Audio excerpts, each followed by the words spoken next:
I'm gonna go with the most annoying person.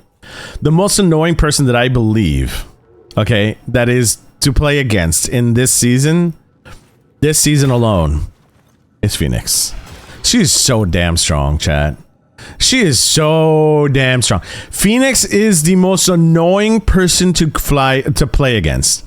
Jean Grey isn't a problem for me. She just gets a lot of complaints. She's the most annoying character to play against, okay? She's the most annoying character to play against because of the fact that she can do a lot of burst damage, right?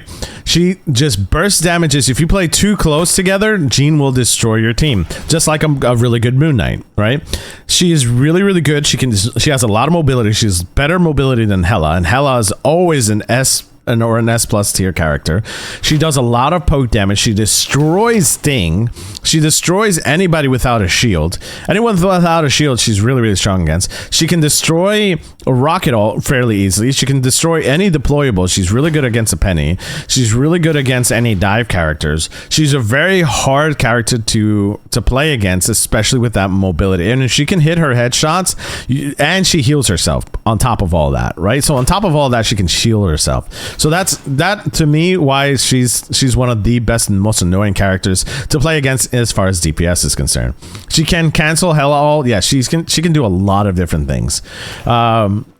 So she's very, very annoying to play against. And when you try to dive her, she has an escape that's instantly. Right, so you thought you got her, but no, she escapes, and now she's healing herself because she hit you with 2 crit shots. She's extremely annoying to play against. She's extremely strong this season, and I think she's going to continue to be really, really strong.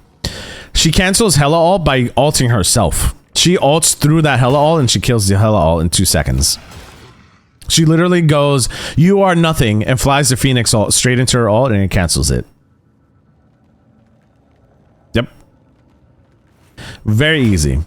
She counters Hela. All right. So we have Hawkeye. Again, Hawkeye, I wouldn't put it in S+ tier. And the reason why I wouldn't put Hawkeye in S+ tier is he's actually a lot easier to deal with than people think. He's still extremely strong if you pocket it heavily. If he's pocketed heavily, he's extremely strong and annoying to play against. However, I don't think he's stronger than Phoenix. And the reason why is that he's got no escapability. He literally, you just have to dive him. You are Venom. You dive with against the Hawkeye. You're in his face. A good Captain America who's in his face can be really, really annoying.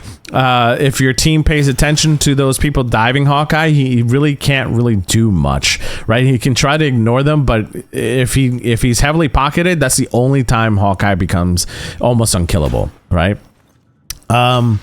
Once dive is in, you're cooked. Exactly.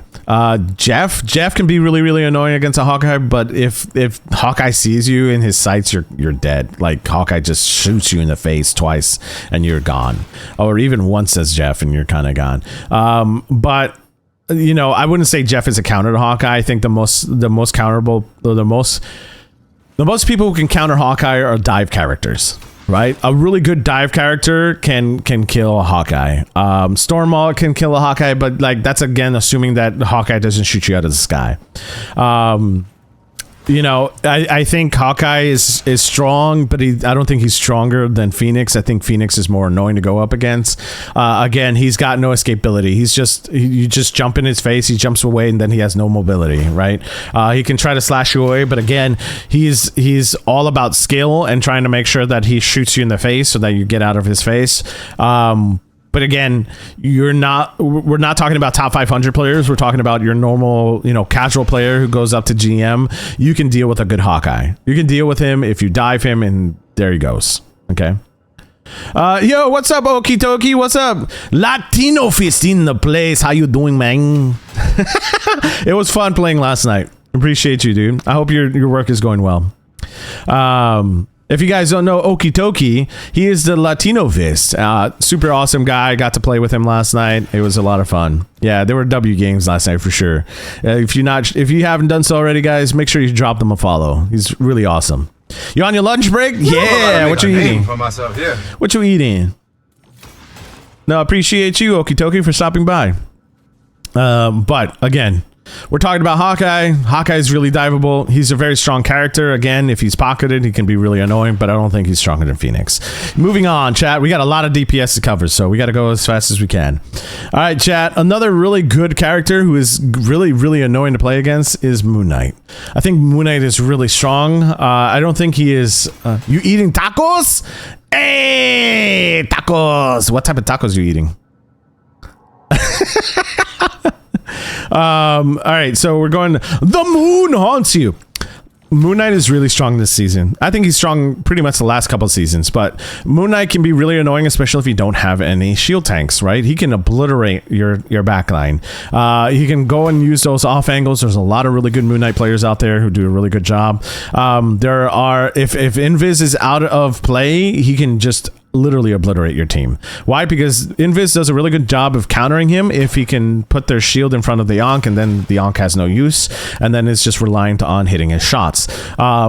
But Moon Knight is, I wouldn't say he's an S tier character, but he's really good against triple support. So if you have a Loki on your team, or if you just have 3 supports in general that are on the ground, Moon Knight gets his ult so quickly that it doesn't really matter. The problem with a lot of Moon Knight players here as well is that a lot of people play Moon Knight as a damage dealer. He does a lot of damage, but the problem with a lot of damage is you're going to be giving support their ults faster. So instead of using your Ankhs and your primary fire as a way to just deal the massive amount of damage to your enemy team, you got to be a little bit more selective. Take those off angles and throw your Ankh into their backline, right click, left click, and you can take out their supports a lot quicker, right? And then use your ult in ways where you're not seen in the front line, because again, Moon Knight is very visual when it comes to his ults. You can see when he's raising his Ankh to ult on you. So just, you know, use an off angle. Get off those off angles. Moon Knight is really good on height. Extremely good. He is the king of height. If you try to contest him and he's got his Ankh set up for you to contest you when you go up against him, he can knock you out. He's really good. Ghost, thank you so much for the follow or the gifted sub. I really do appreciate it. Thank you. I really do appreciate that, guys. Remember, just a reminder for those who are on the Purple app, we do have a special going on today. So if you get 5 plus more gifted subs, you do get a discount on it. I think it's like 35% off or something like that. Hulk, Thing, Penny, and Rogue are a few Ankhs. Exactly. Anybody who's like literally got no shield, Moon Knight can farm. But the problem with that, again, is that if you're farming damage and all you're doing is farming damage and not taking enough damage or not enough picks or final hits, all you're doing is feeding their support ults, right? I showed a game yesterday, or not yesterday, but the day before, where a Moon Knight was literally... all he was doing was damage, and he only got 6 final hits with 50,000 damage at the end of the game. That is not doing enough with Moon Knight. That is just feeding support ults and dealing damage, right? You have 50,000 damage in the game, and you only have 5 final hits, means you're not targeting the right people. All you're doing is just farming damage. Farming damage doesn't mean anything. You need to get final hits. That, I'm gonna go on a rant here, chat, because it drives me nuts. This season, DPS do not understand target priority. All right. Yeah, gotta flank supports with MK, not farm tanks. Exactly, right? That's any DPS, right? It's okay to not have a lot of deaths. Like, I'm not sitting here and say get like 15 deaths in a game, because that's pretty high. But it's okay if you trade your life as a DPS for 2 or even 1 of their supports, because their supports are going to keep them up in the fight. You will come back faster when you eliminate one of those supports, because now your team can eliminate the rest of the team, right? Unless you're carrying the game, and then you're kind of screwed here. But what I'm trying to say is, like, take those chances, get eliminated, right? If you take out 1 or 2 supports while you're flanking and they take you out, that's okay. That's a good trade to me. That's 2 supports, and now you guys can continue to walk, right? You have to understand that you are going there to try to take out their supports. Their supports are the number 1 priority. Why? Because they keep the team up during fights, right? Thoughts on Scarlet Witch? We'll get there. But Moon Knight, again, Moon Knight is extremely powerful this season. He's been really good the last couple seasons. That's why he's in the A tier. All right, delete her from the game. I don't think you should delete Scarlet Witch from the game. I think she's decent. All right. Let's talk about BP, chat. How many BP players do we have in chat right now? How many BP players do we have in chat? Me? All right, I'm sorry, but I'm gonna hurt your feelings. I'm gonna hurt your feelings. I'm sorry, but he's trash. All right, BP is the worst DPS in the game. All right, the supports are way too strong right now for BP to do anything. However, I'm gonna make sure that people understand this. BP is one of the best DPS in the game. All right, hold on, chat. I need to make sure I put this. BP is one of the best DPS in the game if he goes unchecked. However, he is buns when it comes to actually a casual player holding on to them. Now, I'm not saying there are not a lot of cracked BPs out there, but he's not the best DPS in the game compared to other DPS that are in the game. Does that make sense, chat? What do y'all think? What do y'all think?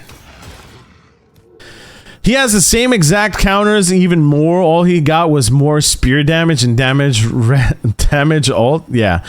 Look, he's just not the best. He's not the best DPS in the game.